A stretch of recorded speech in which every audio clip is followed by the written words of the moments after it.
Okay, it's finally happening. Let me see what he looks like. Let me see, what is he good? Is he good? No pressure, buddy, but you have to be good. If you're not good, I'm getting rid of you. Alright, where are we? This is... I've never seen this place before. This is actually mad. What? How do I get out of here? The day started with me going to see Half's battle team.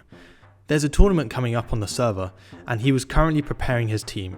So far, he had his first 2 slots. He had Groudon in one, and then Charizard in the second, but he had yet to decide which Pokemon would fill out the rest of the team. Half wanted to battle me, so I could see the strength of his team so far, and he did something absolutely crazy to his Charizard that made it massive, as you can see, and basically made it insanely powerful as well. So he wiped my team with no problem at all, and I do actually feel bad for the person who has to stand opposite Half in the championship.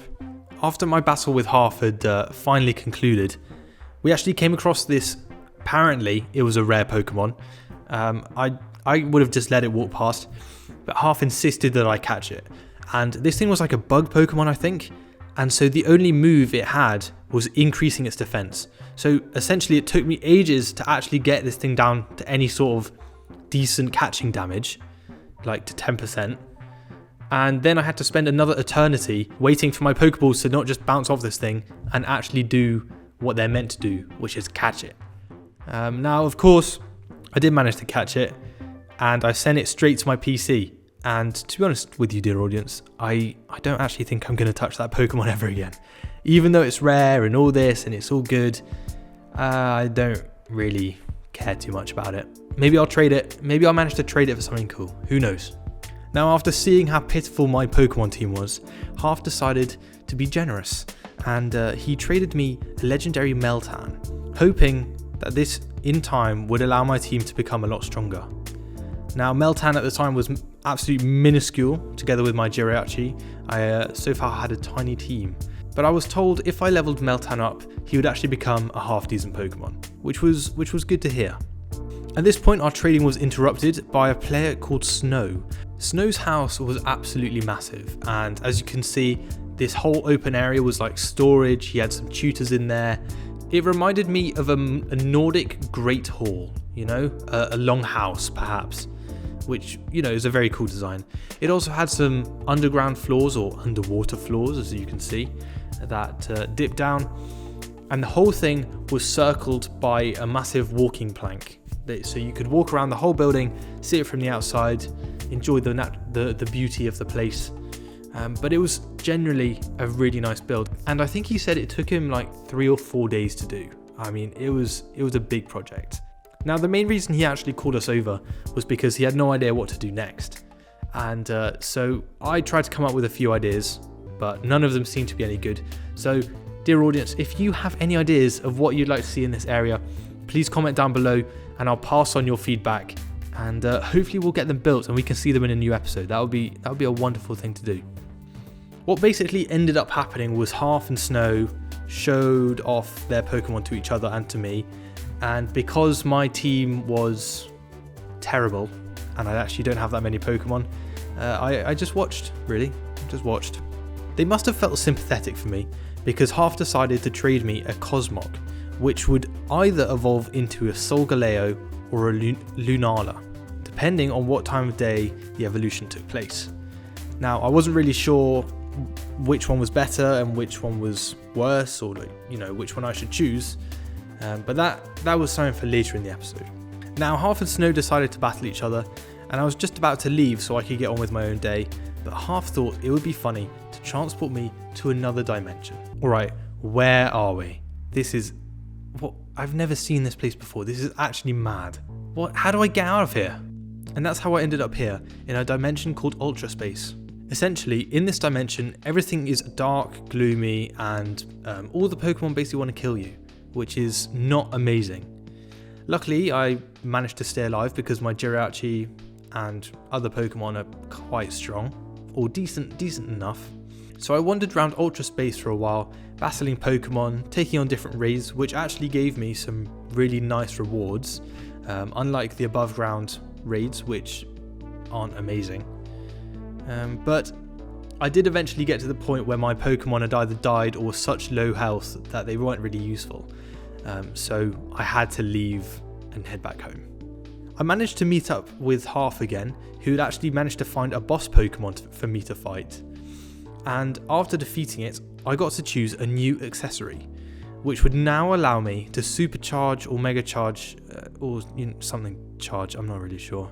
My Pokemon basically got bigger and stronger with this thing, which was the point, okay? Now Half, Snow and myself ended up finding a Stronghold, and we essentially ransacked the place, taking all the loot we could find, but there weren't really any noteworthy items in the place, so we just got some basic supplies. After finishing up at the Stronghold, we warped ourselves through to the end, and this place was pretty much empty. This place was completely barren. It was really strange not seeing hordes of Endermen everywhere, and without them this place was really kind of dead, and not much was going on. Half and I did actually find this sumo ring, and we did a few rounds of sumo on this platform, and it pretty much went as well as you'd expect, which is terribly, of course, because we're clowns. We then decided to go back to the overworld because there really wasn't that much going on, and I decided to tell Half about my only Pokemon experience, which was when I was a younger child, I played Pokemon Black, in which you get the legendary Pokemon Reshiram at the end. Now, this was really the kind of peak of my Pokemon knowledge. Reshiram was probably one of the few legendary Pokemons I actually know the name of, and so I thought, why not just get Reshiram in this game as well? I mean, it's only right. So I made it my mission that from now on, at some point in a future episode, I would get Reshiram, because we tried to get one today, but he just didn't want to spawn, sadly, and it wasn't happening, and it just wasn't my day, but that's how it goes sometimes. To keep ourselves busy while Reshiram was not spawning, we decided to evolve my Cosmog, which was fun. Half explained that Solgaleo was better than Lunana, and I started feeding my Cosmog candies, so that, he'd level up and evolve and all that kind of good stuff. Now, the way it works is that if the Cosmog evolves in daytime, he becomes a Solgaleo, and if he evolves at nighttime, he becomes a Lunala. So sadly, we were interrupted by the nighttime, and we had to stop leveling him up, but that was fine. It gave us some time to mess around. But then, once daylight came back, we were right back on it, and I forced even more candies down the throat of a poor Pokemon until he finally evolved into a wonderful Solgaleo. Okay, it's finally happening. Let me see what he looks like. Let me see, what is he good? Is he good? No pressure, buddy, but you have to be good. If you're not good, I'm getting rid of you. He wasn't very high level, unfortunately, but it was a good Pokemon to have in order to level up and make strong eventually, so that I have a good team in the future that I have to work towards and build up, I guess, which is not a bad idea. It was around that time that Half said he had to go and hop off. But that was not the end, because I met up and spoke with Half's Pokemon tutor called Cyclops. Cyclops was actually a really nice guy. He built and opened a berry farm for the community on the server, which was completely free. Anyone could come and use them, take the berries, make laws, this and that, whatever. And we just got started talk, and apparently you can use berries to increase your Pokemon's IV, which I'm not exactly sure what they are, but they're good to improve, I'm sure, I've been told. And also you can make laws, like a shiny law, which basically increases the spawn rate of shiny Pokemon, which is always nice. The orchard he'd planted with all the berries felt really cozy, and it was just had a very relaxing atmosphere, which was nice. And he also built a lighthouse, which we went to the top of, and we just sat there enjoying the views.